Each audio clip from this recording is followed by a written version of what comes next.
Hey, what's up guys? So in today's video, we are going to be reviewing the new Greenville update that just dropped. So there's actually quite a lot of new things with this update, and I'm just going to be going through most of the change logs that I actually can. So the first huge thing you guys can see is that there is no longer any snow, which I'm so happy about. It's been so many months since we haven't had any snow. Also, there is a new tutorial now, and I'm not exactly sure how to access that right now, because usually I'm pretty sure the tutorial is over here, but it might just be for people who are literally just starting out the game. But anyways, going through some of the cars here, we do actually have a couple new limited cars. So first of all, we have the NASCAR Dodge Charger. We also have an M3 right here, which is cool. And also a Mustang as well, which is actually a barn find trim, which I find pretty cool. And then we also have like the NSX and all those different trims. We also have the Dodge Ram that I actually reviewed. Also we have the new fictional supercar as well. And yeah, just a ton of cool cars. This is probably one of the best updates in a while that we've had for car selection. I know that a lot of people won't agree with me on that, but personally I feel like these cars are really cool. Alright, so the first feature that we're going to be going through here is actually a new Hunty's Pizza Palace worker. And this is actually now an interactive job. So as you guys can see, you can actually grab the pizzas right here,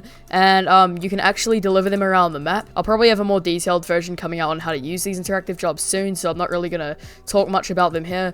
Basically, when you get the pizza, it tells you where to deliver it to, and it's pretty self-explanatory for the most part. But yeah, you can deliver pizza to the residents for a paycheck, and yeah, pretty solid job. Kind of reminds me of Bloxburg. And also you do get a bunch of vehicles with the job as well, which is also pretty sick. Also, something you guys may have noticed is that there is actually new houses sort of near Burger House, which is actually so cool in my opinion, because for those of you guys who don't know, in GV3 there was literally a neighborhood around this area, and it basically got fully removed up until now, where they've pretty much sprung it back. There are only 2 houses here though, which is kind of sad. I would have definitely liked to see more, but I mean, it's still definitely cool since this is a really good spot. Also, the DOT job has actually been given interactivity. So even though in the past this job was partly interactive, now it's even more interactive than it used to be. So it's similar to the taxi job with this thing. Basically, you have to pick up illegally parked vehicles and bring them back to the DOT building. And I'm pretty sure now you get the tow truck for free, which is nice. Also, according to the change logs, a lot of the main highway has actually been rebuilt. So it says from the Lakeville intersection to around the car wash intersection has actually been redone. So basically, if we drive up here to Lakeville, apparently from this point on the highway has been redone.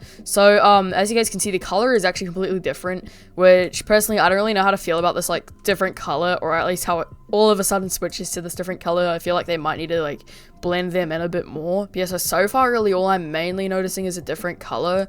I think these islands might be a bit different. I think it's just an overall more like sort of refurbished highway, so I don't think it's like crazy different to what it used to be. It's just a bit nicer when it comes to like the models and stuff. I think those traffic lights also might be different. Yeah, it definitely does look a bit different. I can't exactly pinpoint what is crazy different about it, but it definitely has changed. And yeah, then it mostly pretty much ends right here. Also, a huge one here is that they have actually rebuilt the Fox Mountain Medical Center, which you guys can see right here.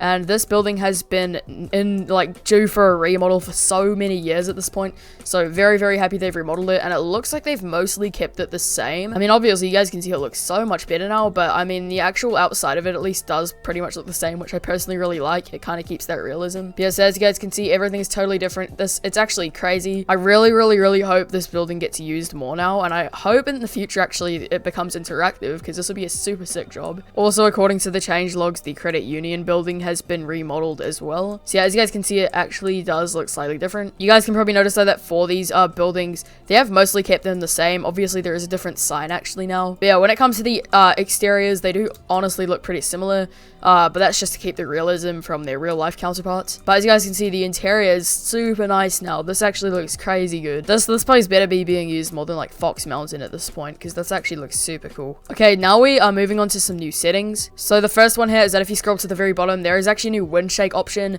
so you can actually change it. You can turn it off as well, which is sick. And you guys can see it's kind of like Need for Speed in the sense that when you get faster, your camera starts shaking, and I really actually like this feature. I'm probably not going to use it much just because people who watch my YouTube videos probably don't want to see a camera constantly shaking, but it's there for those of you guys who want it, and it can also help give you guys more like of a sense of speed. And also there is a new kickdown setting as well. So as you can see, it says kickdown mode, and you can either disable it, enable it, or you can do accelerator only, downshift only, and yeah, that's pretty much it. And also, I'm not going to actually show you guys this since I'm sure you guys know what it is right now, by now, but you can actually customize the roof colors again since the snow has melted. Also, the GPS actually now shows on your dynamic gauges, which is really cool. I don't know why that wasn't added in the first place, but hey, it's here now. And there is also now a randomized text option for your plate. And yeah, that's pretty much it for the most part. There were also a couple bug fixes here and there, but nothing really too major. But yeah, so tell me what you guys think about this update in the comments below. Personally, I feel like it's relatively solid, to be honest. Definitely a lot of crucial things were added this update, and I really love the map updates that Greenville always does. Definitely the thing I look forward to most out of these updates. But yeah, anyways, thank you guys so much for watching this video. If you enjoyed it, please make sure to leave a like and subscribe, and I'll see you guys in the next one.